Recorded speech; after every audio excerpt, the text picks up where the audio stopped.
Yuk, berjumpa lagi dengan saya Muhammad Aldi, salah satu mahasiswa jurusan Agribisnis Fakultas Pertanian Universitas Haluleo. Yang mana video kali ini akan membahas lanjutan dari video sebelumnya. Dan sebelum kita lanjut ke pembahasan, silakan like, komen, dan subscribe video ini serta aktifkan loncengnya agar tidak ketinggalan video-video saya yang lainnya. Oke, kali ini kita akan membahas tentang membangun argumen tentang dinamika dan tantangan Pancasila sebagai ideologi negara. Kita masuk ke poin 1. Argumen tentang dinamika Pancasila sebagai ideologi negara. Dinamika Pancasila sebagai ideologi negara dalam sejarah bangsa Indonesia memperlihatkan adanya pasang surut dalam pelaksanaan nilai-nilai Pancasila. Pancasila sebagai ideologi negara dalam masa pemerintahan Presiden Soekarno, sebagaimana diketahui bahwa Soekarno termasuk salah seorang perumus Pancasila, bahkan penggali dan memberi nama untuk dasar negara. Dalam hal ini, Soekarno memahami kedudukan Pancasila sebagai ideologi negara. Namun dalam perjalanan pemerintahannya, ideologi Pancasila mengalami pasang surut karena dicampur dengan ideologi komunisme dalam konsep Nasakom.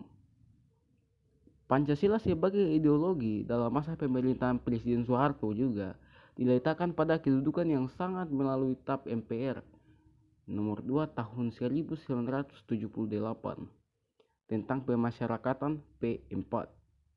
Pada masa Soeharto ini, ideologi Pancasila menjadi asas tunggal bagi semua organisasi politik, Orpo, dalam organisasi masyarakat atau Ormas yang kita biasa sebut Ormas.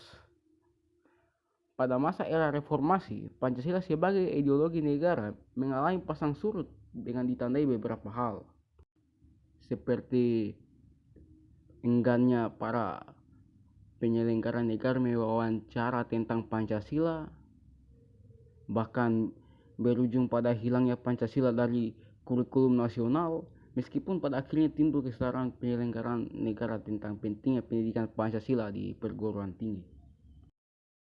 Kemudian kita masuk ke poin 2. Argumen tentang tantangan terhadap Pancasila sebagai ideologi negara.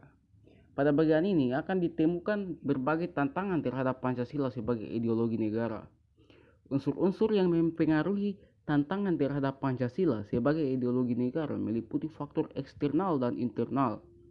Adapun faktor eksternal meliputi hal-hal sebagai berikut ini, seperti yang saya jabarkan di video: pertarungan ideologis antara negara-negara superpower antara Amerika Serikat dan Uni Soviet antara sekitar tahun 1945 sampai 1990-an yang berakhir dengan bubarnya negara Soviet sehingga Amerika menjadi satu-satunya negara superpower. 2. Menguatnya isu kebudayaan global yang ditandai dengan masuknya berbagai ideologi asing dalam kehidupan berbangsa dan bernegara karena keterbukaan informasi. 3. Meningkatnya kebutuhan dunia sebagai akibat pertumbuhan penduduk dan kemajuan teknologi, sehingga terjadinya eksploitasi terhadap sumber daya alam secara masif. Dampak konkretnya kerusakan lingkungan seperti banjir, kebakaran hutan. Adapun faktor internal meliputi hal-hal sebagai berikut ini. 1.